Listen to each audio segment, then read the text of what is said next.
चलिए मित्रों, हिंदी व्याकरण में आज आपके सामने लेकर के आया हूँ शब्द रचना।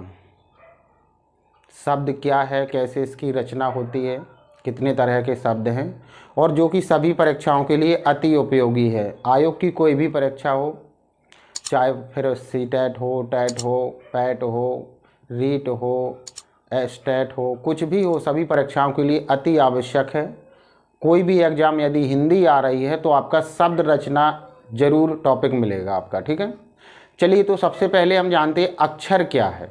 क्या जानेंगे, अपने टॉपिक पर आते हैं विलंब ना करते हुए। सबसे पहले जानेंगे हम अक्षर। क्या जानेंगे, अक्षर क्या होता है। देखिए, अक्षर वह ध्वनि या ध्वनि समूह है जिसका उच्चारण हम एक श्वास या एक प्रयत्न में करते हैं। अक्षर किसे कहते हैं, जो हमारे मुंह से ध्वनि निकलती है उसे जो हम लिखित रूप देते हैं उसे हम क्या कहते हैं, अक्षर कहते हैं बेटा, ठीक है। समझ में आया होगा। अक्षर किसे कहते हैं, जैसे हम जो बोल रहे हैं ये तो ध्वनि है, लेकिन जब हम इसे संकेत, जो भाषा है हमारी, इसे जब हम लिपिबद्ध कर देंगे देवनागरी लिपि में, जब हम इसे लिखेंगे तो उसी को अक्षर या वर्ण कहते हैं। तो किताबी भाषा में आपकी परिभाषा क्या है, ध्वनि समूह जिसका उच्चारण, यानी वह ध्वनि समूह जिसका उच्चारण एक सांस या प्रयत्न में होता है उसे हम, एक सांस में या एक प्रयत्न में होता है उसे हम क्या कहते हैं, अक्षर कहते हैं। जैसे वर्णमाला के सभी अक्षर या वर्ण, वर्णमाला जो है पिछले वीडियो में हमने देखा, वर्णमाला या के जो वर्ण हैं या फिर जो अक्षर हैं उन्हें हम क्या कहेंगे, हम अक्षर, ठीक है। अब देखेंगे हम शब्द क्या है। देखिए, शब्द क्या है, तो एक ऐसा निश्चित वर्णों का समूह जिसका एक निश्चित अर्थ हो, क्या हो, निश्चित अर्थ को प्रकट करे उसे हम शब्द कहते हैं। देखिए, वर्णों से मिलकर के ही शब्द बना है, या कह लें अक्षरों से मिलकर के ही क्या बना है, शब्द। तो वर्णों का वह समूह जिसका एक निश्चित अर्थ होता है, निश्चित मायने में कुछ ना कुछ अर्थ होता है, उसे हम क्या कहते हैं, शब्द कहते हैं, ठीक है। शब्द किससे मिलकर के बना, अक्षर या वर्णों से। जैसे देखिए, मैंने उदाहरण में आपको समझाया है। जैसे आपने देखा, निश्चित अर्थ को प्रकट करने वाले वर्ण समूह को हम क्या कहते हैं, शब्द। जैसे देखिए, घा ये क्या है, वर्ण है। क्या है, घा एक वर्ण और रा भी एक वर्ण है। यदि हम दोनों को जोड़ दें तो क्या कर बन जाएगा, घर। क्या बन जाएगा, घर। ये जो घर शब्द है एक निश्चित अर्थ दे रहा है। जैसे ही घर शब्द हमने बताया तो उसमें क्या होता है कि हम तुरंत ही हमारे दिमाग में दौड़ जाएगा कि ये वही है जिसमें हम रहते हैं, शयन करते हैं, सोते हैं, खाते हैं, पीते हैं, ये वही चीज़ है, ठीक है। तो तुरंत इसका एक अर्थ है, निश्चित अर्थ है, ठीक है। तो ये हो गया अक्षर और शब्द। अब देखेंगे शब्द के प्रकार। क्या जानेंगे हम, शब्द के प्रकार। तो शब्द के प्रकार में पहला प्रकार है रचना अथवा बनावट के आधार पर। किस आधार पर, रचना अथवा बनावट के आधार पर। देखिए, इस वीडियो में जानेंगे रचना और बनावट के आधार पर जो शब्द होते हैं उन्हें तीन भागों में बांटा गया। एक रूढ़ शब्द, एक यौगिक शब्द और एक योग रूढ़ शब्द, ठीक है। चलिए, मौखिक तरीके से पहले समझ लीजिए या पहले किताबी भाषा में समझ लीजिए, ठीक है। चलिए, मौखिक ही सही। तो देखिए, आपको केवल इतना जाने रखना है कि रूढ़ शब्द क्या होता है। जो शब्द एक विशेष अर्थ को प्रकट करे, जिसका कोई निश्चित अर्थ हो, उसे हम क्या कहते हैं, रूढ़ शब्द कहते हैं। यौगिक शब्द क्या होता है कि दो शब्दों से मिलकर के बना होता है। यौगिक शब्द क्या होता है, दो शब्दों से मिलकर के बना होता है, ठीक है। इतना क्लियर हो गया। और जो योग रूढ़ शब्द है वह भी दो शब्दों से मिलकर तो बना होता है, लेकिन उसका कोई तीसरा अर्थ होता है। क्या होता है, तीसरा अर्थ होता है। और रूढ़, जो योग रूढ़ है उसी को हम समास रूढ़ शब्द भी कहते हैं। क्या कहते हैं, समास रूढ़ शब्द भी कहते हैं। चलिए, अब आइए देखिए अपने टॉपिक पर। देखिए, शब्द के प्रकार, रचना बनावट के आधार पर पहला है आपका रूढ़ शब्द। क्या है, रूढ़ शब्द। रूढ़ शब्द में क्या होता है, जो शब्द एक अर्थ विशेष या वस्तु विशेष के लिए प्रयुक्त हो। एक अर्थ विशेष या फिर बेटा वस्तु विशेष के लिए प्रयुक्त हो। जैसे कुर्सी, जैसे ही हमने कुर्सी शब्द लिया, क्या लिया, कुर्सी।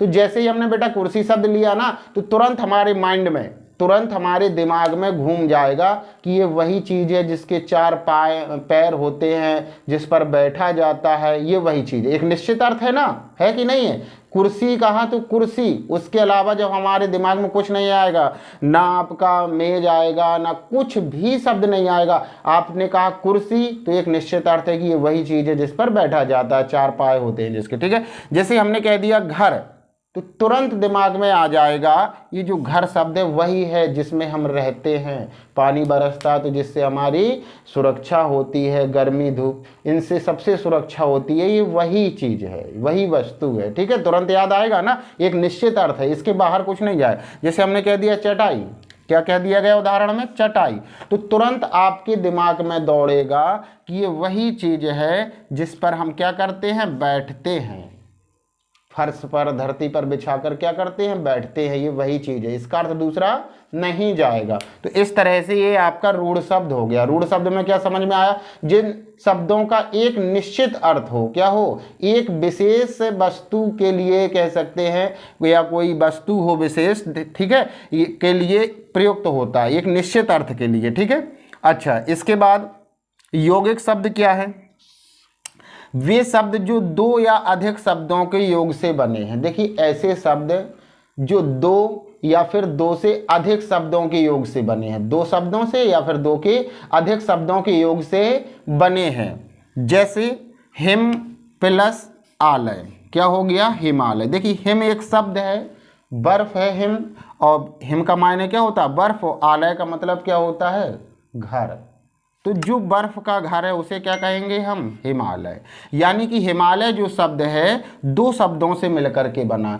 कह सकते हैं जैसे प्रधान प्लस मंत्री, तो क्या बना आपका, प्रधानमंत्री, ठीक है, ऐसे 2 शब्दों से। तो कह सकते हैं कि यौगिक शब्द वे शब्द होते हैं जिनमें संधि हो, क्या हो, क्योंकि संधि भी होती है तो 2 सार्थक शब्दों में होती है ना। कितने सार्थक शब्दों में, 2 सार्थक, जिनका दोनों का अर्थ हो और फिर क्या होता है कि दोनों को मिला दिया जाए, तो 2 शब्दों से जो मिलकर के बनता है वो क्या होता है, यौगिक शब्द, ठीक है ना।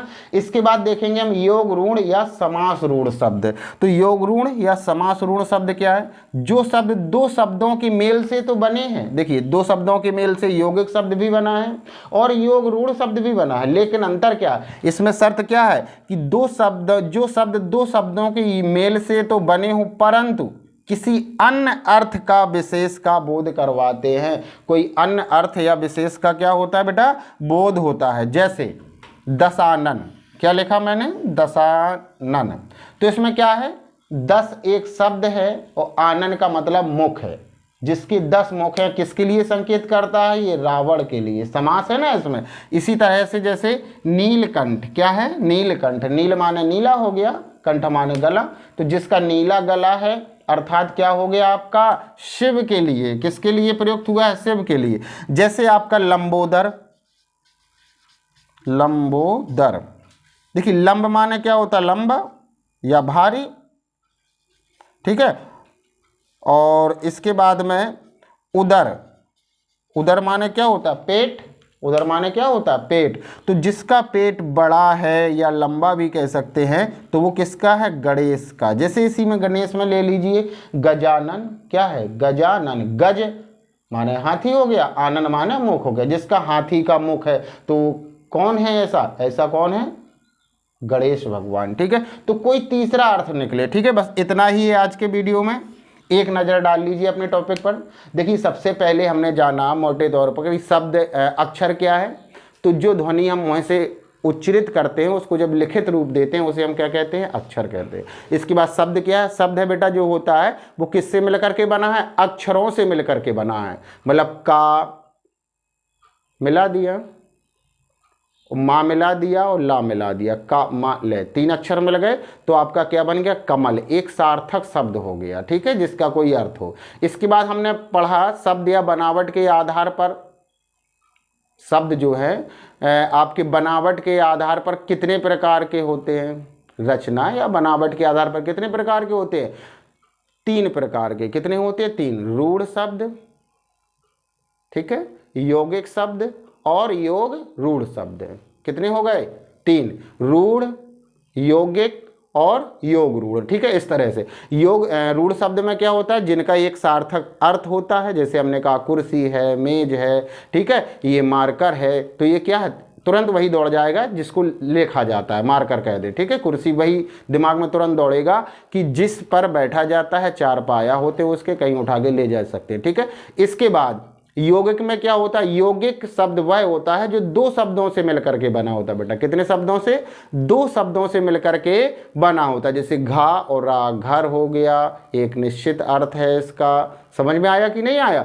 जैसे मेज, मेज हो गई, इसका भी एक निश्चित अर्थ है। इसके बाद योग रूढ़ शब्द क्या होता है कि जो दो शब्दों से तो मिलकर बना होता है, लेकिन उन दो शब्दों का कोई विशेष महत्व नहीं होता, अपितु क्या होता है, कोई तीसरा अर्थ निकल के आ जाता है, तो इसे समास रूढ़ भी कहते हैं। इस शब्द को क्या कहते हैं, क्योंकि इन शब्दों में समास होता है। कोई भी ले लीजिए, जैसे मैंने दशानन बताया आपको, लंबोदर बताया आपको, ठीक है, लंबा है जिसका उधर 10 है, आनन जिसके, ठीक है, नीलकंठ नीला है कंठ जिसका, ठीक है। इस तरह से तो आशा करता हूं कि वीडियो पसंद आया होगा। अगर वास्तव में वीडियो पसंद आए तो वीडियो को लाइक, शेयर एंड सब्सक्राइब जरूर करें और अपने यार दोस्तों को भी शेयर करें। अगले वीडियो में पुनः मिलते हैं, तब तक के लिए वंदे मातरम।